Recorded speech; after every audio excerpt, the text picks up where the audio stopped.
replay today.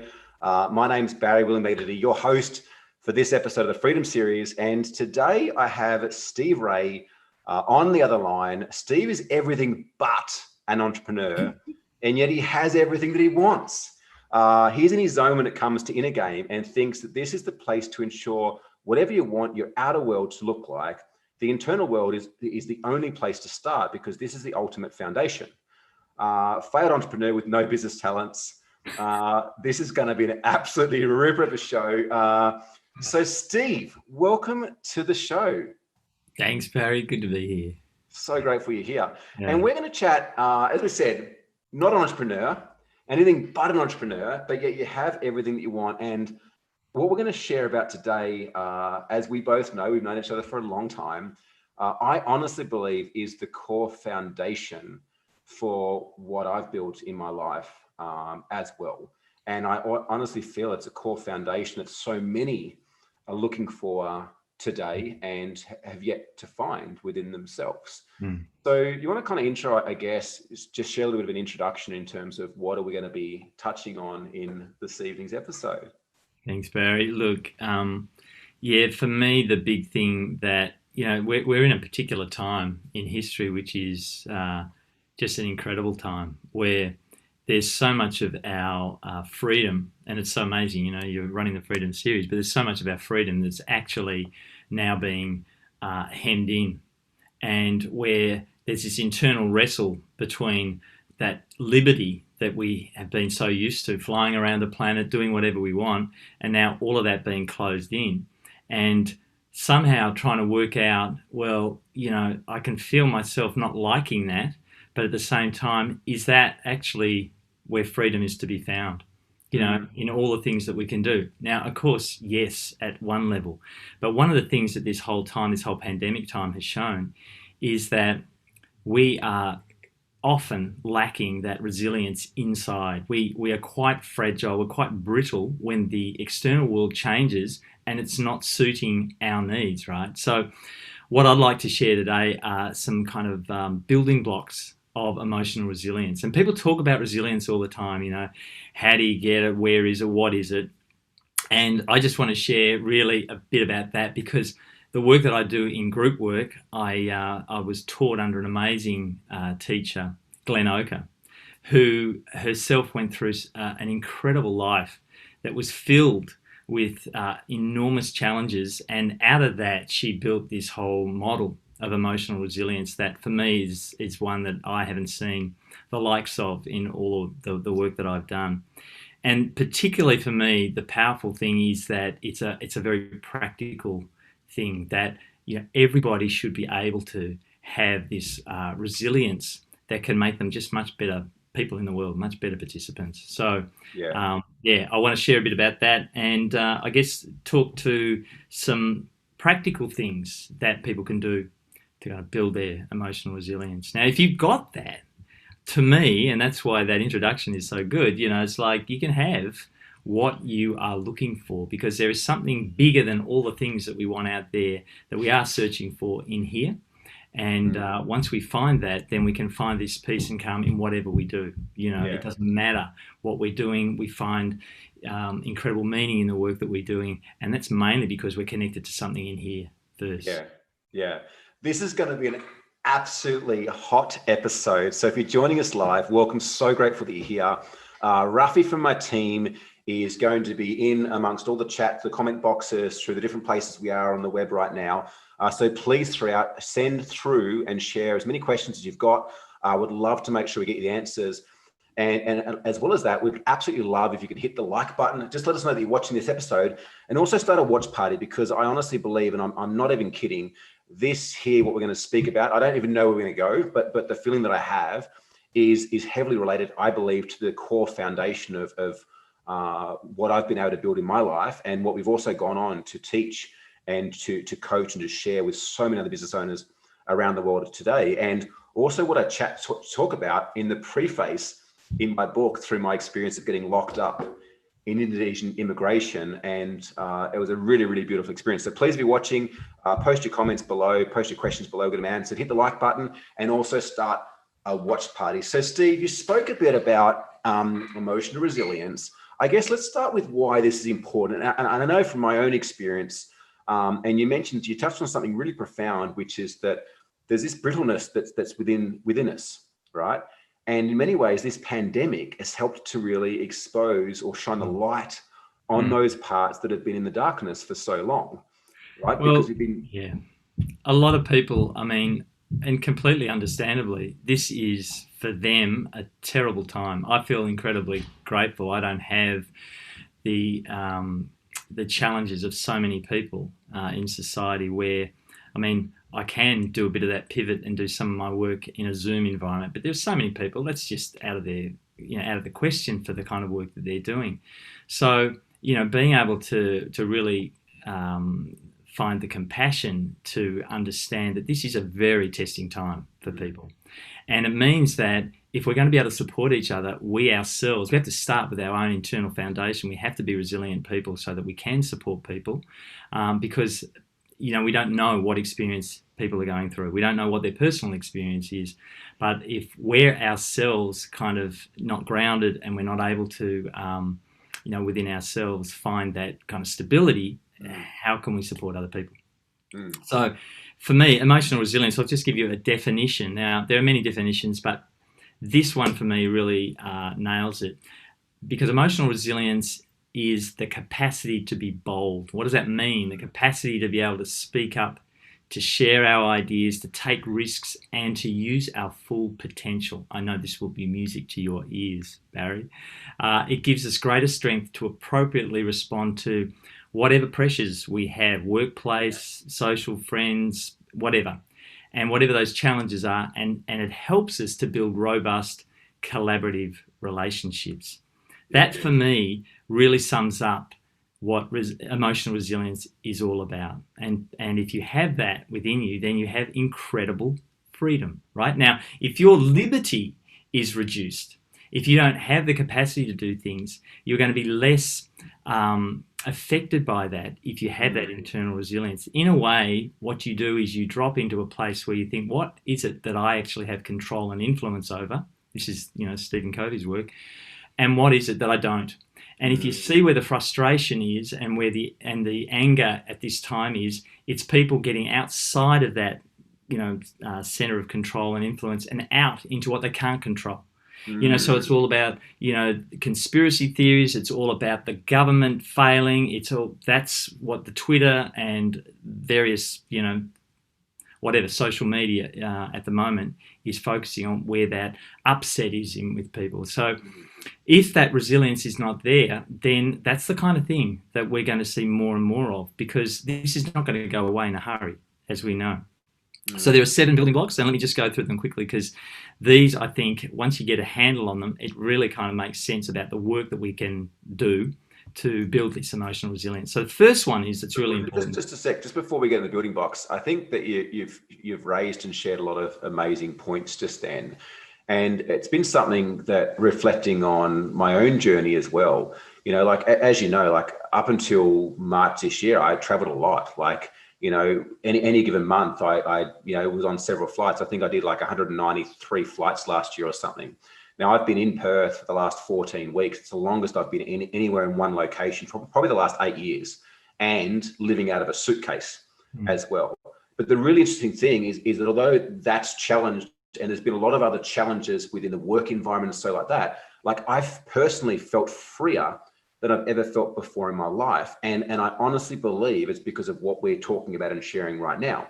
It's very easy for us, and we've been conditioned from a very young age to, have a perception of what's happening outside of us, and allowing that perception of what's happening outside of us to affect how we feel inside of us. Yeah. What we're talking about here is the key to actually flipping that to where, regardless of what happens externally from government bodies or friends or families or external influences, we still have access to that freedom and liberation within us. But it's not something that most of us, if any, have been taught from a young age as well. No, and this is a great point. I mean, that's the problem. It's actually not a core part of our curriculum. And one of the things that blew me away was, when I read a little bit of the work of Viktor Frankl, who wrote, Man's Search for Meaning, and his Amazing book. time in a, concentration camp, and his incredible insight when all of that choice was taken from him. Yeah. He suddenly realized he had the most significant choice that he could make, which was he was able to choose his own response to things. So that whole idea of, the ability to respond, responsibility, has grown out of a lot of that work.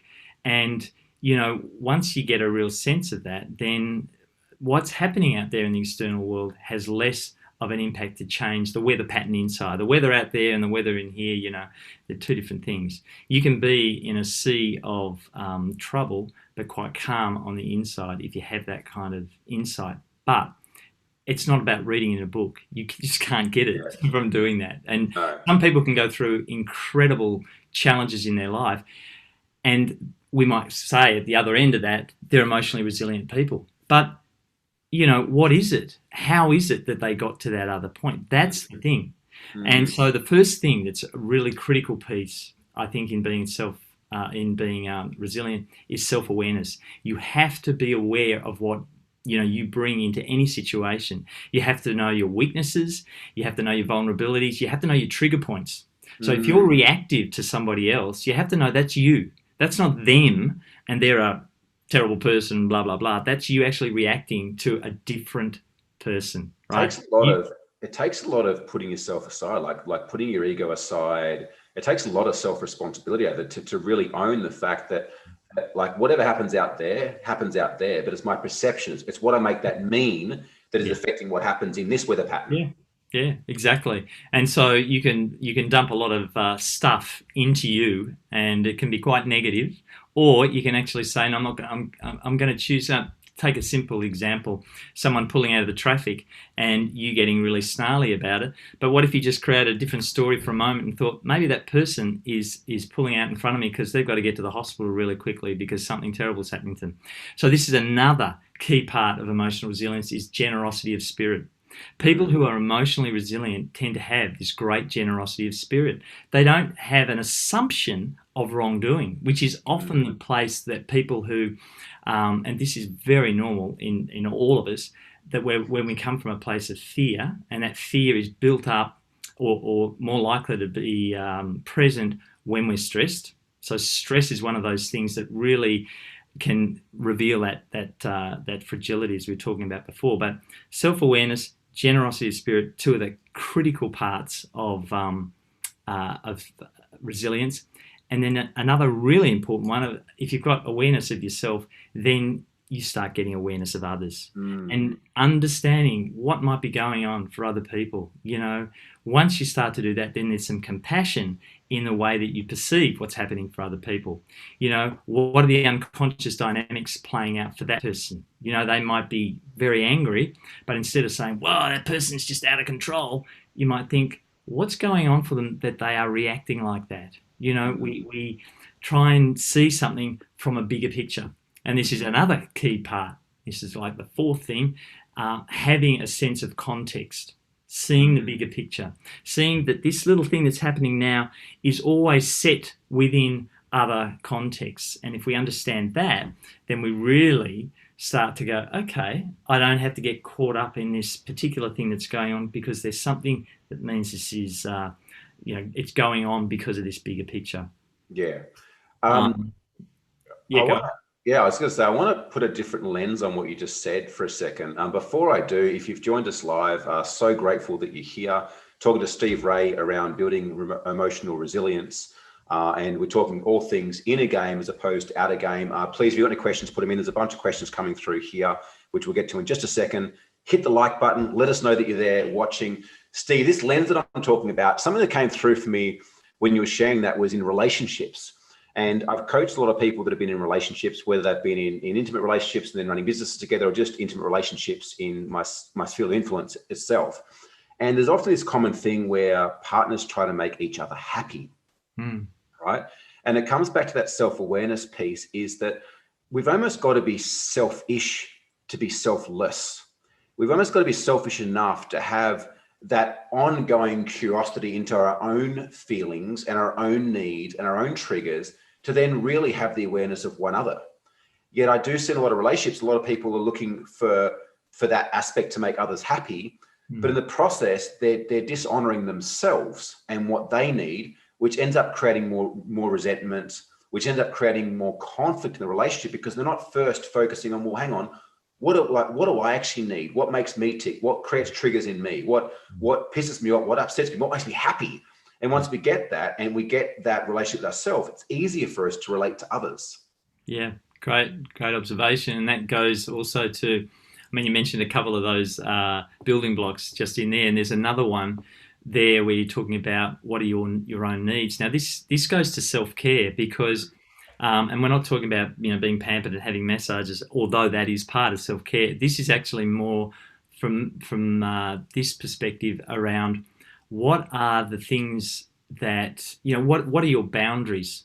Because if you don't have good boundaries, then, you know, people can invade those boundaries and you just let them do that, because you mentioned that particular characteristic is kind of what I would call the people pleaser. So you would allow somebody to cross that boundary because you want to keep them happy, right? Whatever the cost. And if the cost is to you, you end up having, you're making yourself unavailable to be the best that you can be.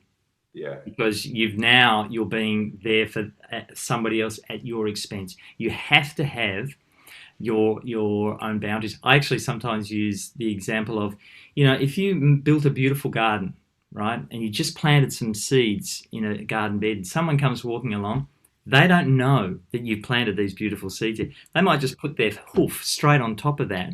Now, if you just allow them to do that, then you're allowing a part of you to be trampled on. So what you've got to always do is just hang on a sec. You just crossed my boundary there. Can you just take a step back, because I've actually planted something really precious there. So in the same way, when we have conversations with people, we have to be able to be much better at saying, actually, no, I won't be able to do that. And I can see that it's really important for you that you'd like me to do that, but I just can't do that. I won't be able to do a good job. And so we have to come from a place which isn't reactive either. So communication, right? Yes, absolutely. Yeah. So that's a really critical part of you know, resilient people are very good with their boundaries, and they're able to be more compassionate because of that. You know, they're able to understand people. Another big one is this thing of being able to hold difference, like being able to communicate across our differences. Now, we are different. But what happens is difference can divide us. Like if we get into our idea that that's different to this is right and that's wrong, then immediately we create separation between ourselves. But if we can maintain curiosity, like you mentioned at the beginning, that curiosity of saying, wow, you think that's just totally not what I think. So tell me some more about that. Like we try and understand each other's difference. And that is the key to real collaboration, because you're being respectful and you're honoring the fact that the world is made up of so many different perspectives. And if we can't do that, if we say that one perspective is better or the only perspective, then we will continue to create division all over the place. Yeah, I think, you know, coming back to the relationship context, like something that dropped in for me during what you just shared there is that I think in many ways, certainly the feedback I've had is people try to avoid conflict, right? Because of the people pleasing and stuff. They try to avoid conflict because they just want to get along. But in actual fact, it builds more conflict because it builds resentment in the relationship. Yeah. And I remember reading a book, The 5 Dysfunctions of a Team. And dysfunction number 1 was trust, lack of trust in team. But it's not like trust as in like, oh, I can tell Steve a secret and he'll keep it. It's trust as in I can actually respect my own boundaries enough in the betterment of what we're trying to co-create here, like the vision or the mission of the company or of this relationship. I respect what we're moving towards enough that I'm going to share with you when it doesn't feel right for me, when it doesn't sit right with me. Now that might bring up conflict in you, but if we also take on this approach we spoke about at the start of this episode, is noticing our triggers, we start to take responsibility. That's actually a good thing, because I believe that I spent a lot of my life trying to avoid things that didn't feel good, right? Trying to avoid conflict, which actually created a lot more conflict. The last few years, I've welcomed it, because whenever these things have come up, I've been like, wow, there's a part of me that the light's never shone on before. There's a part of me I've never allowed to be expressed or to be seen. But it's like almost like the more that I've welcomed those parts of me, or the more I've allowed those parts to be expressed vulnerably, the more they no longer have a hold over me, the more they don't no longer trigger me like they used to, because I'm not trying to kind of push them down. Yeah, absolutely. Um, and I guess in terms of that whole difference piece, the conflict piece, one of the things that can play into that is the inherent rank and power that exists within society. It exists at the level of the family, like think of the family table, who sits in what position, all of that kind of stuff. Who gets served first, who gets first Exactly. on dessert. Yeah. And then just ripple that up. It's all through our organisations. We have structural rank in throughout all organisations to help them run efficiently. But at the same time, that's changing a lot, though, Steve. it is. Like that hierarchical structure is Yeah. becoming more like a web now than a pyramid. Absolutely. And I think this is because people know that structural hierarchy always has with it inherent power. So the more rank you have, the more power you have. Now, some people are okay at sharing power, and they don't deal with a kind of a power over approach. It's much more, the power with. So a great person who is higher up in the organisation might be, their focus might be to try and empower other people. And, some of the work that's been done on leadership, for example, talks about the great leaders who actually are hardly able to be seen in an organisation that might be just running straight ahead, because they're actually working with and bringing everybody up, bringing everyone's leadership capacity up. So that's a really critical piece, understanding that rank, power and diversity within organisations. So that's really covering all of the different elements. If you have that, if you can learn that and build that into some kind of practice, then you become a much more kind of grounded, centered and available person, actually.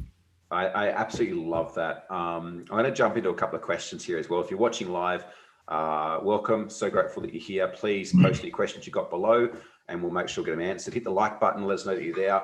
I got a question from Meredith from Melbourne. She said, I'm a fan myself of affirmative thinking. How would Steve differentiate training in human resilience through meditation from, say, training through Jocko Willick's or military-inspired approach to the Jocko wrote The Extreme Ownership. I'm not sure if you've read that book or not, but yeah, how would you differentiate training in human resilience through meditation as opposed to military-inspired type training, which is more, I guess, hierarchical? Yeah. That's a really good question. I mean, for me, we're talking about something that can be, it's almost one comes through the heart and one comes through the head and one comes through the heart. That internal resilience is something that you own completely. The other one is like, this is the way it's going to be. We're going to boot camp you into a more resilient state. Now, I'm not saying it won't work, because there are a lot of mind patterns that can create a sense of, but underneath that, I think there's going to be a wrestle going on within you, because if you are not at your core,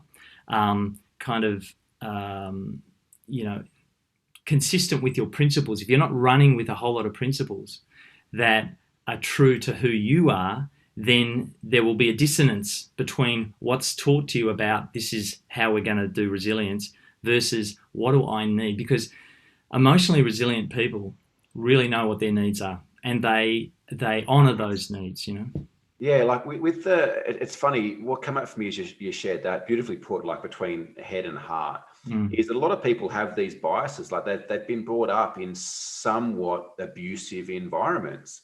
And so military type inspired leadership actually feels good for them in a interesting way, because that's the patterning that they've had. Now, will they get a chance to transform within themselves that past patterning? Maybe not. And that's one thing that I noticed within our company and the companies we work with, is that like all my employees, I guarantee if you ask them, would state that they are transforming as human beings as a result of working with that company, right? Because of this more inspired type leadership, where there's not so much the hierarchy. Everyone is empowered to become the best versions of themselves, to work through their stuff, to be vulnerable enough to share their insecurities, their fears, their worries, to be inspired enough to make mistakes and be celebrated for it. And it's allowing them to actually physically change, both mentally, emotionally, spiritually, energetically as human beings as a result of that, rather than them being conditioned or reformed into a certain way of being. Yeah, no, it's really well put. I mean, in a sense, we're just adding another conditioning over the top when we look at that other way of creating resilience.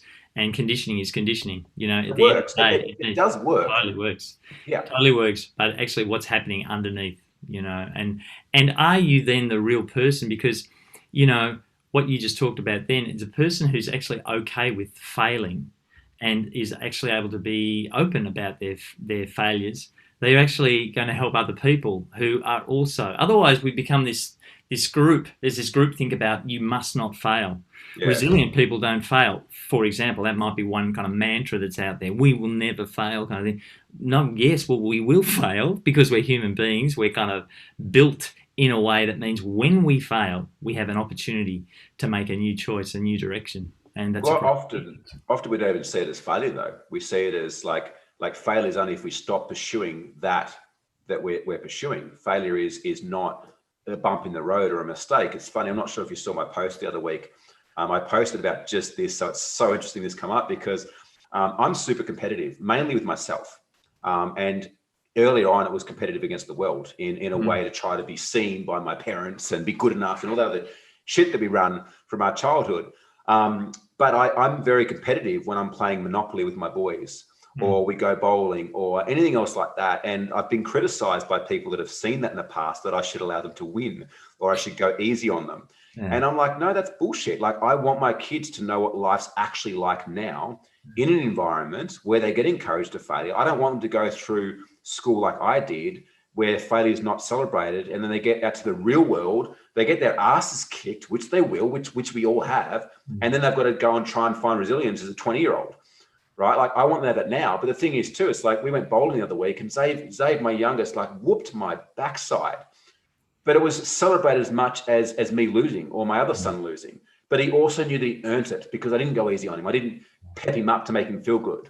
Yeah, that's music to my ears. I mean, we are living now in a world where there is that classic, and it's been mentioned many times, but where everybody wins a prize. It's like everyone gets someone wins and other people don't win. That is the nature of the world that we live in, a winning-losing kind of world. But what we need to learn through that is, what do you learn from not being the one who won? Is that actually winning? No, that's a construct. And the true kind of success, if you like, is something to be found inside you, you know. But yeah, there are going to be those moments where you're just not as good as them at running, right? Yeah. And learn that and understand more deeply what that means and what that can give you. You know, yeah. Humility, for example. You know? I love that. And anyone that's enjoying this conversation, check out a previous live stream with Babette Benison, who we spoke about the energy leadership matrix and the beliefs that we have at these 7 levels.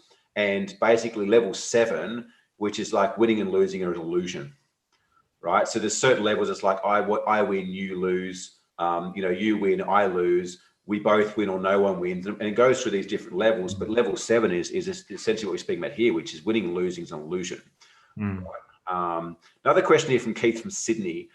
Could Steve talk about how he applies his philosophy on overcoming one's addictions, particularly gambling or workaholism?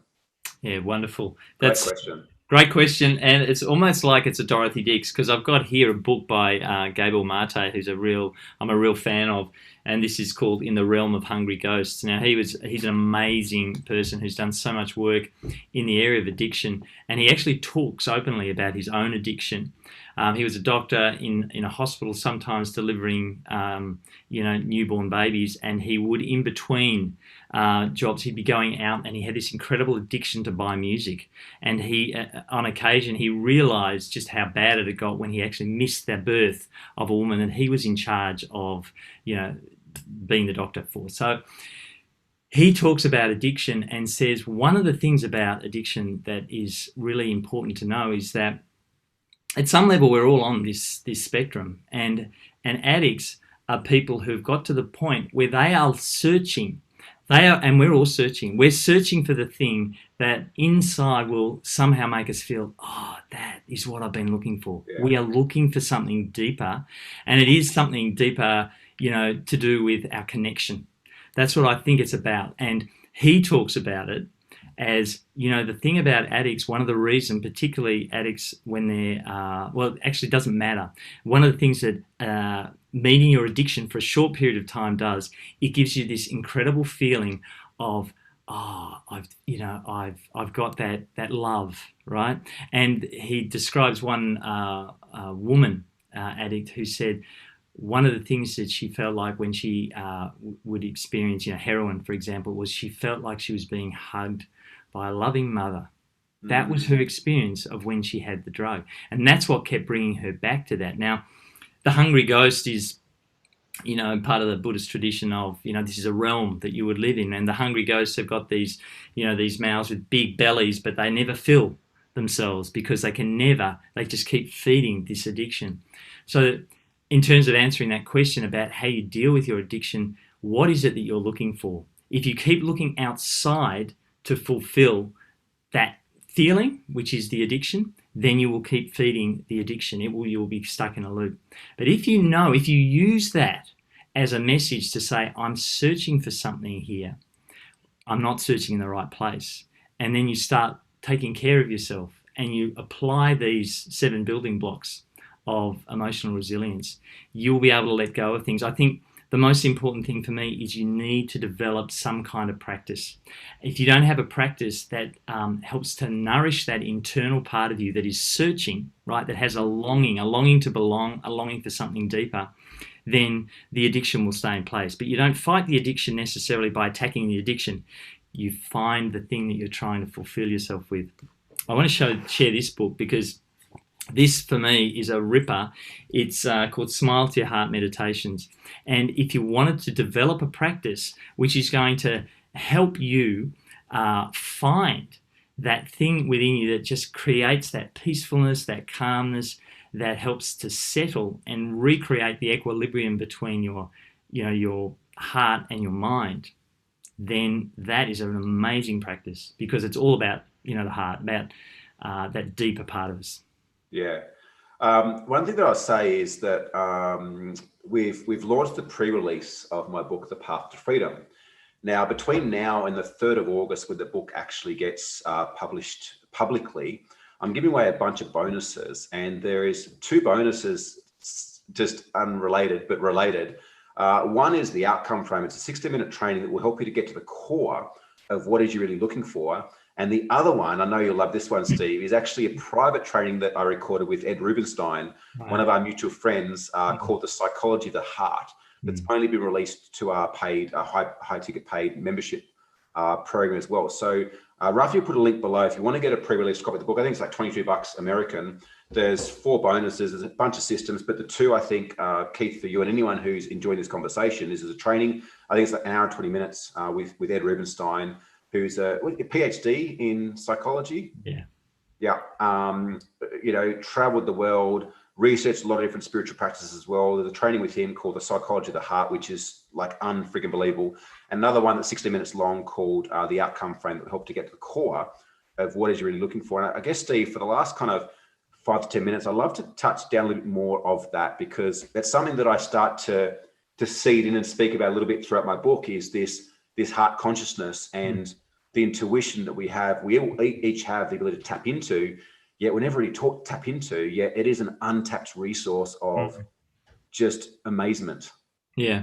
Well, it's kind of quite timely at the moment. When the second lockdown happened in Melbourne, one of the things that I was getting a lot of feedback from people just as it was approaching was this incredible sense of dread, because they'd been through one lockdown and that was kind of all right, and we came out the other side, and what we expected was a trajectory out and back to the old normal. And instead what we were doing, we were going back into it, and this was raising all kinds of fears for people that maybe this was some new reality that we were just going to have to live with, right?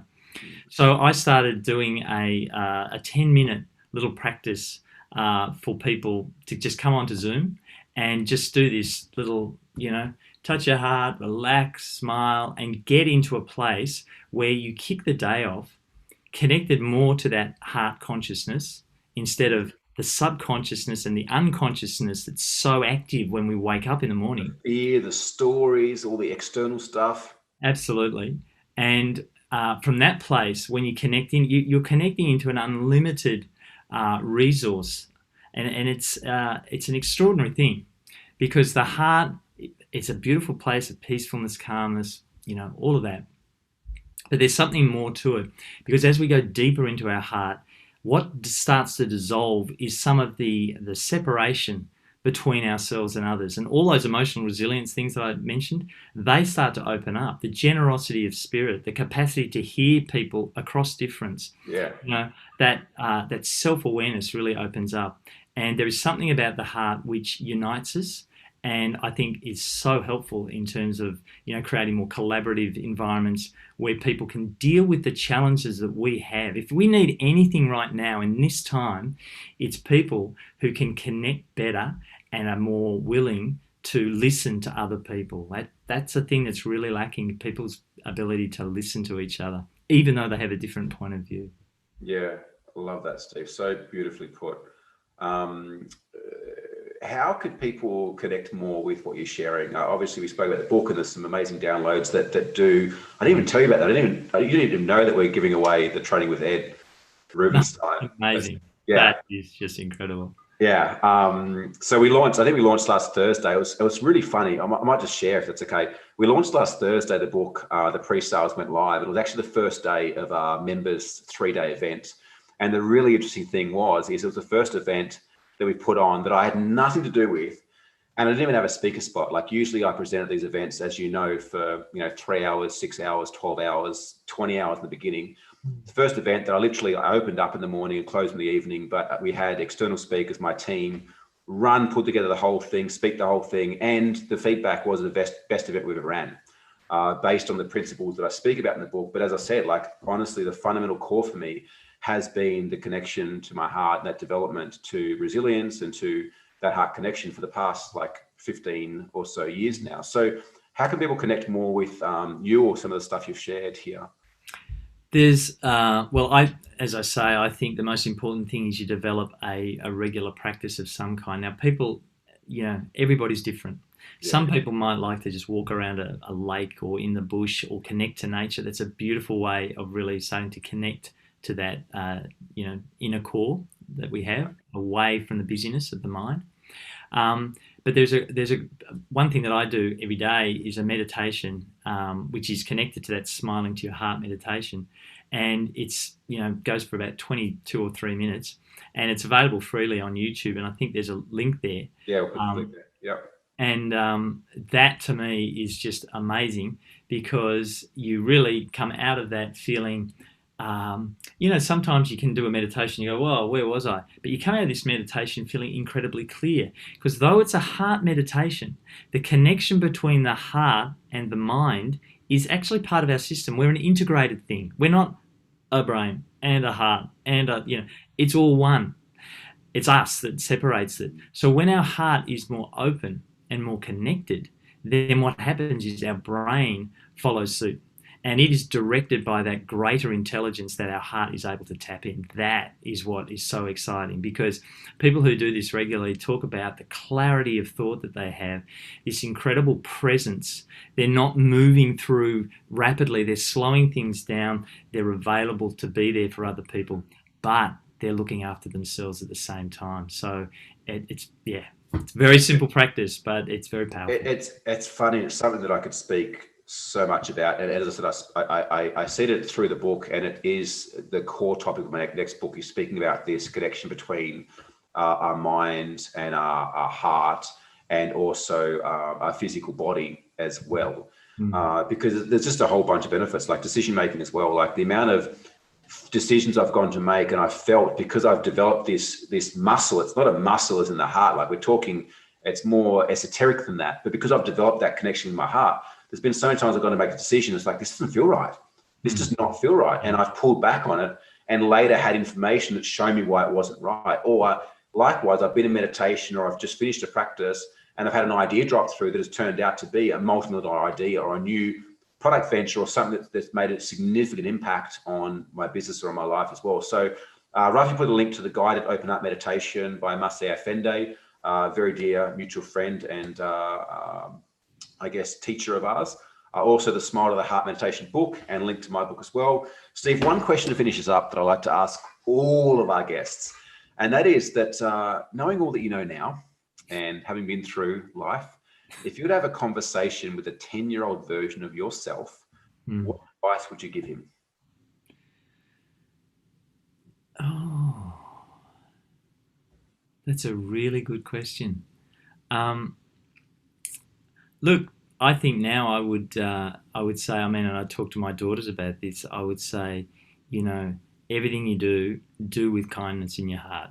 You know, because that to me is really why we're here. We're here to love and be loved, right? And if you do things with kindness in your heart, then what comes back because of your dynamic, it gets back to there's always a dynamic with you.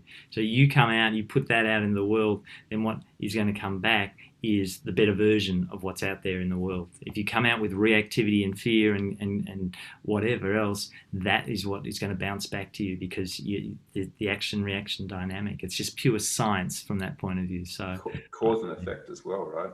Yeah, totally. Yeah. Steve Ray, it's been an absolute pleasure having you on the show this evening. First show to kick us off with the new week. Can I say thank you to each and every one of you guys that have joined in live or on the replay, wherever you are. Please make sure you hit the like button.